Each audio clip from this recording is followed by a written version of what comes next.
Okay, so here's what you need to understand about what just happened. And I'm not exaggerating when I say this might be one of the most significant geopolitical shifts we've witnessed in decades. Picture this. It's early January 2026. The President of the United States is publicly discussing military options to acquire Greenland. He's floating the idea of making Canada the 51st state. And he's threatening tariffs against 8 NATO allies, including Germany, France, and the United Kingdom, unless they accept his territorial ambitions. Now pause right there. Let those words sink in. The leader of the free world is openly contemplating the forced acquisition of territory belonging to America's closest allies. Not adversaries, not competitors, allies. Countries that have fought alongside American soldiers for 75 years. Nations bound to the United States through treaties written in the aftermath of the Second World War. This isn't normal diplomatic posturing. This isn't strategic ambiguity. This is something else entirely. And what happened next changed everything. While the world was focused on Trump's increasingly erratic statements, something extraordinary was unfolding in Berlin. Something quiet, something methodical. Something that will reshape the architecture of global power for generations to come.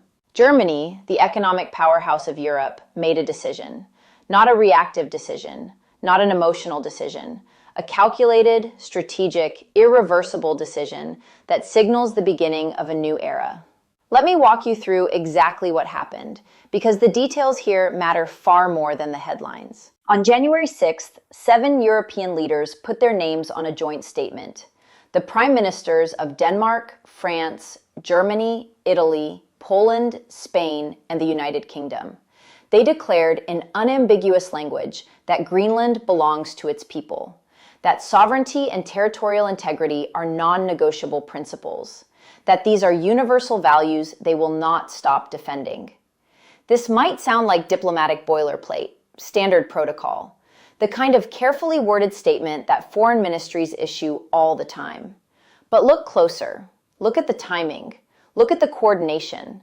Look at who signed it. Friedrich Merz, Germany's newly elected chancellor, had been in office for less than 3 weeks. He's a conservative, a fiscal hawk, a man who spent his entire political career as a staunch transatlanticist, someone who believed deeply in the bond between Europe and America. And here he was, signing a document that essentially told the American president, "We're drawing a line. Cross it, and the alliance fractures." But Merz didn't stop with words. Words are cheap in international relations. What matters is what you're willing to back them up with. And this is where the story gets really interesting.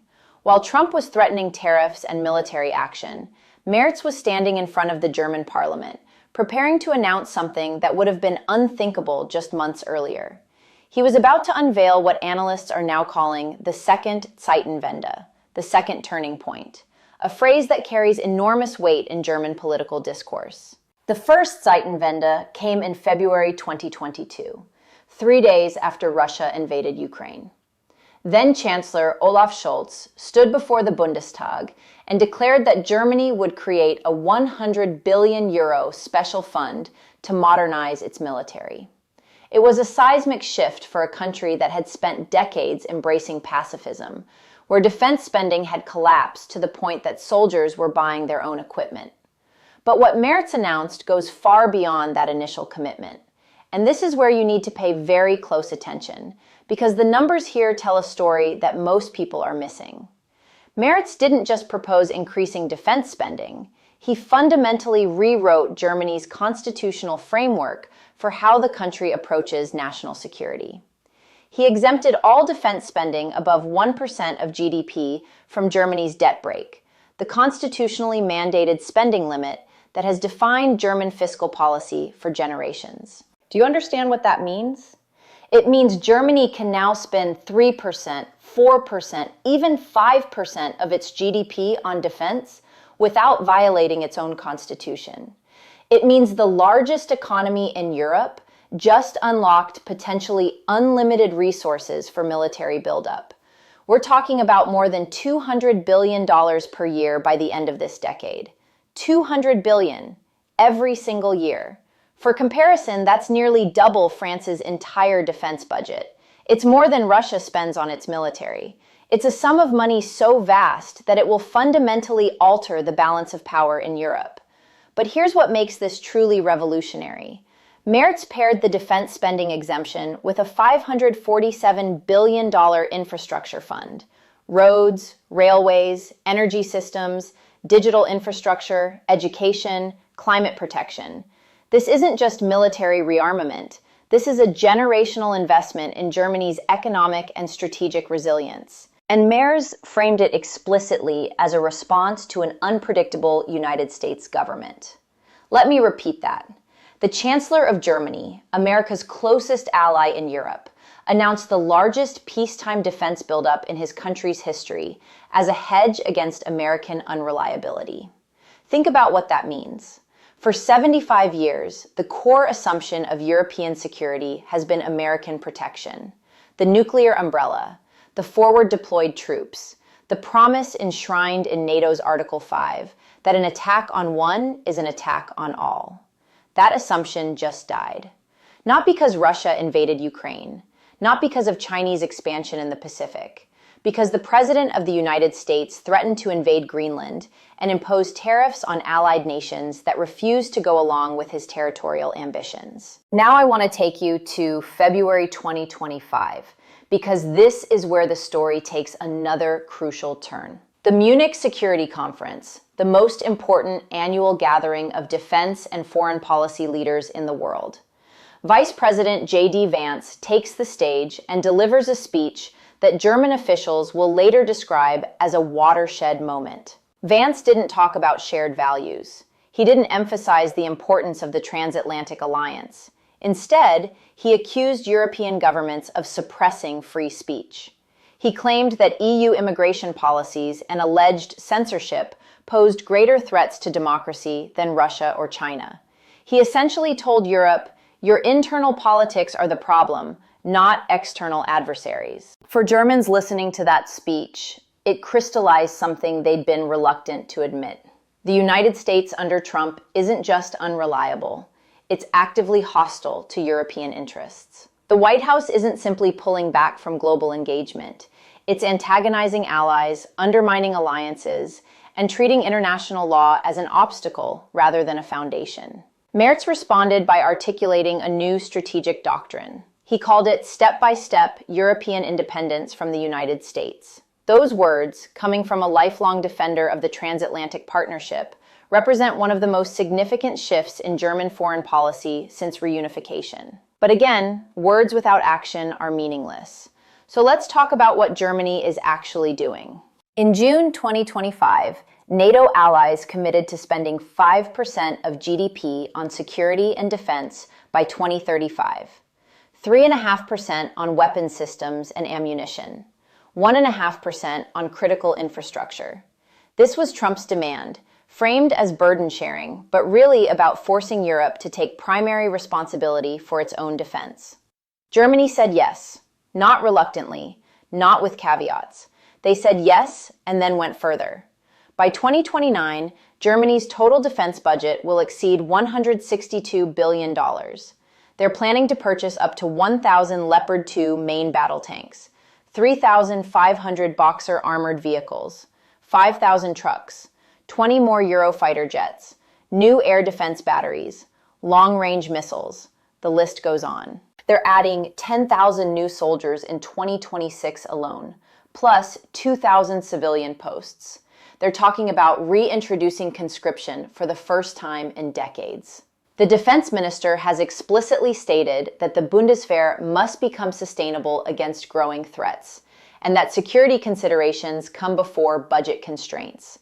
This is not incremental change. This is total transformation. Germany is positioning itself to become, in Merz's words, the strongest conventional army in Europe. And they're doing it with explicit awareness that American security guarantees can no longer be relied upon.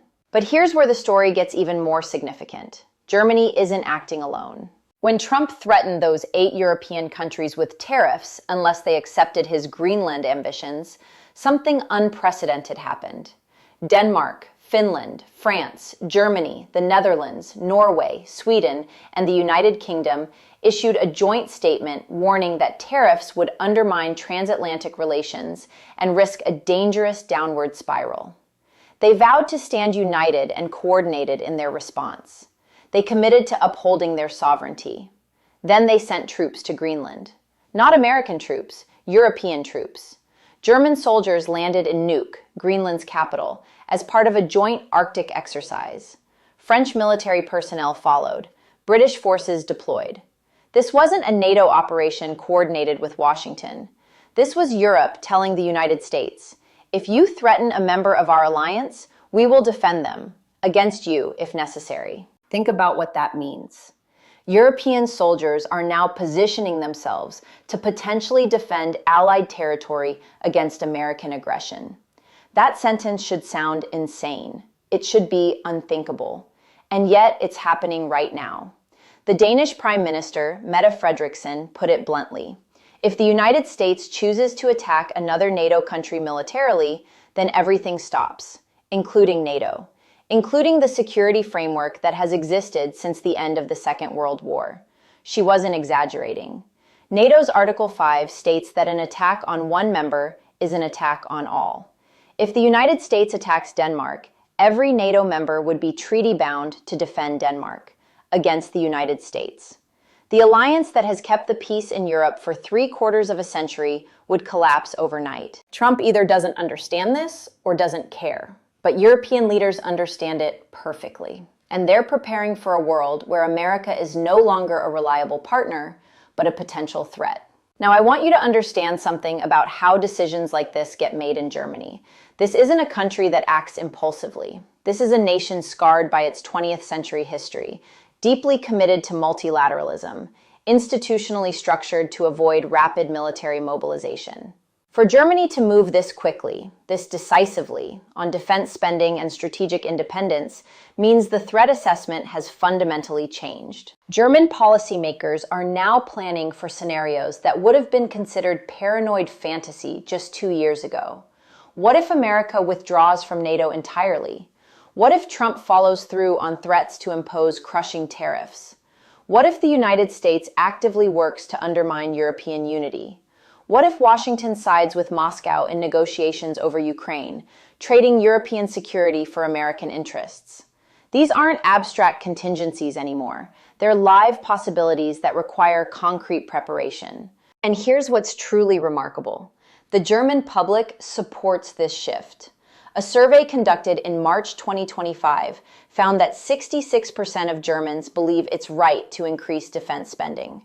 59% agreed that Germany should significantly increase debt to cope with upcoming tasks, especially in defense and infrastructure.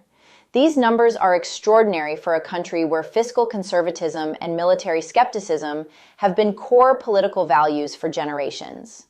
The trauma of Trump's first term, combined with Russia's invasion of Ukraine and now Trump's territorial threats against allied nations, has fundamentally altered German political consciousness. People understand that the world has changed, that the old assumptions no longer hold, that Germany can no longer outsource its security to Washington and hope for the best. But this transformation isn't without risks and challenges. Germany's military has been chronically underfunded for decades. The Bundeswehr has too little of everything, according to the Parliamentary Commissioner for the Armed Forces. Air defenses, drones, satellites, AI capabilities, basic infrastructure in military barracks is deteriorating. The Army missed its recruitment targets last year by a significant margin. Throwing money at these problems will help, but money alone doesn't instantly create military capability.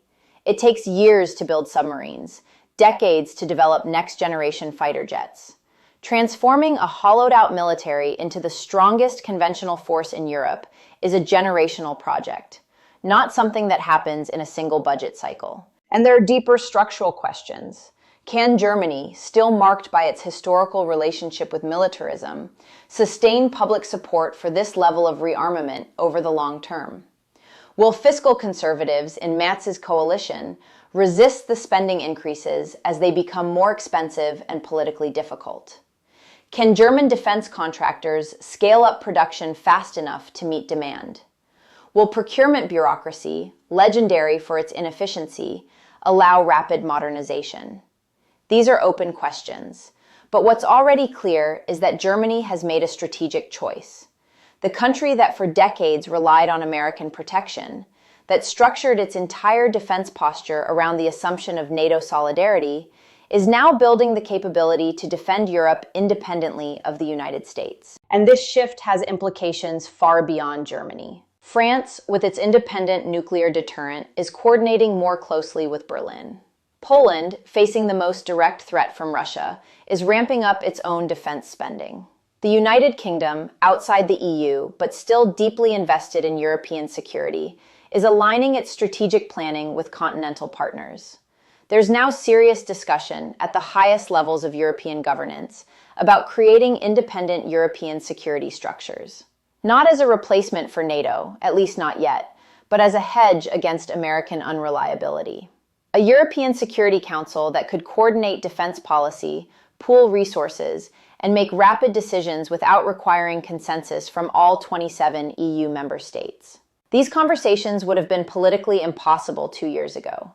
Now they're considered essential contingency planning. The European Commission President, Ursula von der Leyen, gave a speech at the World Economic Forum in January, where she said that geopolitical shocks and Trump's worldview require a new form of European independence. Not just energy independence, not just economic resilience, strategic autonomy. The ability to defend European territory, European values, and European interests without relying on Washington. This is the language of a historic break, and it's coming from mainstream centrist politicians, not fringe radicals or anti-American populists. Now, let me be clear about something. This isn't about Europe rejecting America or Americans. Public opinion surveys show that Europeans still have deep affinity for American culture, American people, American democratic ideals. What's changed is the assessment of American leadership under Trump. When the President of the United States openly discusses invading allied territory, threatens tariffs as extortion, and suggests that European security concerns matter less than his personal obsessions, European leaders have to respond. Not because they want to break the alliance, but because they have no choice. Christopher Chivvis, a senior fellow at the Carnegie Endowment for International Peace, argues that Trump's tariff threats to facilitate annexation of Greenland represent a fundamental break with the post-1945 transatlantic order.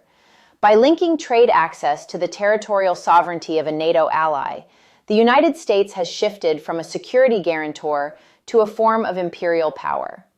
Those are strong words, but they're accurate. Empires demand tribute. They threaten force to expand territory. They treat allies as vassals rather than partners.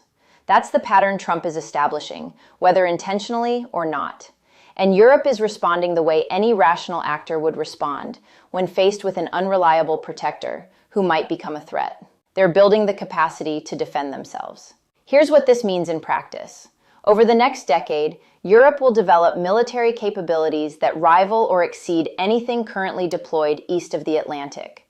Not just in raw numbers, but in technology, coordination, and strategic purpose. The German, French, British defense industrial base, supported by Polish manufacturing capacity and Scandinavian technical expertise, will produce weapons systems specifically designed for European theaters of operation. European defense spending, combined, will approach $500 billion annually by the early 2030s. That's more than twice China's official military budget. It's enough to fundamentally alter the balance of power globally.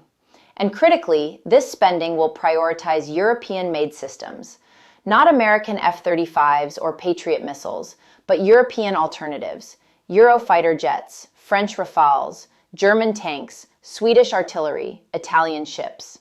The economic impact alone will reshape transatlantic trade relationships and potentially cost American defense contractors hundreds of billions in lost sales. But the strategic implications are even more profound. If Europe develops genuine military autonomy, the entire architecture of NATO becomes optional rather than essential from a European perspective. The alliance might persist out of shared interest, but it will no longer be the sole guarantor of European security. And that changes everything about how European leaders approach negotiations with Washington. Imagine a future where German, French, and British leaders tell an American president, "We appreciate your input, but Europe will handle European security. We don't need your permission. We don't need your protection. We have our own capabilities, our own strategies, our own interests. If you want to participate in European security, you're welcome as a partner, but you're no longer indispensable." That future is no longer hypothetical. It's being built right now in defense ministries across Europe, funded by historic budget increases, driven by a recognition that American protection is no longer guaranteed. And the catalyst for all of this? Trump's threats against Greenland and Canada. His characterization of allied nations as potential targets for acquisition. His willingness to weaponize tariffs against democratic partners while praising autocratic adversaries. History will look back on this moment as a turning point. Not because Trump succeeded in acquiring Greenland, he won't. Not because he broke NATO, though he might. But because he forced Europe to confront a reality they'd been avoiding for decades. That American leadership is not a permanent feature of the international system. That alliances require mutual respect and shared interests. That power, once squandered through recklessness and contempt, cannot be easily recovered. Germany understood this first. Merz, the conservative chancellor who spent his career defending transatlantic ties, made the painful decision to prepare for a world where those ties might break entirely. He secured the funding. He rewrote the constitutional constraints. He articulated the strategic doctrine. He told Germans and Europeans, "We can no longer rely on America to protect us, so we must protect ourselves." That sentence represents the end of an era. The post-war order, built on American military supremacy and European dependence, is giving way to something new. Not suddenly, not dramatically, but irreversibly. Trump wanted to make America great again. What he's actually doing is accelerating American strategic decline by convincing allies they can't depend on Washington. He wanted to force Europe to pay more for defense. He succeeded. But in doing so, he's ensuring that Europe will build defense capabilities independent of American control. He wanted to demonstrate strength. Instead, he's demonstrated unreliability. And in international relations, unreliability is more dangerous than weakness. Because weakness can be compensated for with alliances. Unreliability destroys the trust that makes alliances possible in the first place. Europe is learning that lesson. Germany is leading the way. And the world is watching as the balance of power shifts in ways that will define the rest of this century. So when you see headlines about Trump threatening Greenland or calling for Canada to become the 51st state, understand what's really happening underneath. You're watching the death of the old order and the birth of something new. You're witnessing Europe's decision to take responsibility for its own security and strategy. You're observing the unraveling of assumptions that have structured global politics for 3/4 of a century. And Germany, quiet, methodical, strategic Germany, is at the center of this transformation, building the strongest conventional army in Europe, exempting defense from fiscal constraints, coordinating with allies across the continent, preparing for a future where American protection is a memory rather than a reality. This is how empires fall, not with a bang, but with allies who stop believing the promises, not through military defeat, but through strategic abandonment. Not because enemies rise, but because friends decide they can no longer afford to depend on a protector who might become a threat. If you found this analysis helpful, if it gave you a deeper understanding of what's actually happening beneath the surface of these events, hit that like button, subscribe to the channel, because this story is far from over, and I'll be tracking every development as Europe's transformation continues and America grapples with the consequences of a president who fundamentally misunderstands how alliances work and why they matter. Leave a comment and let me know. Do you think Europe can actually achieve strategic independence from the United States? And what happens to NATO if they succeed? We're living through a historic moment. Let's make sure we understand it.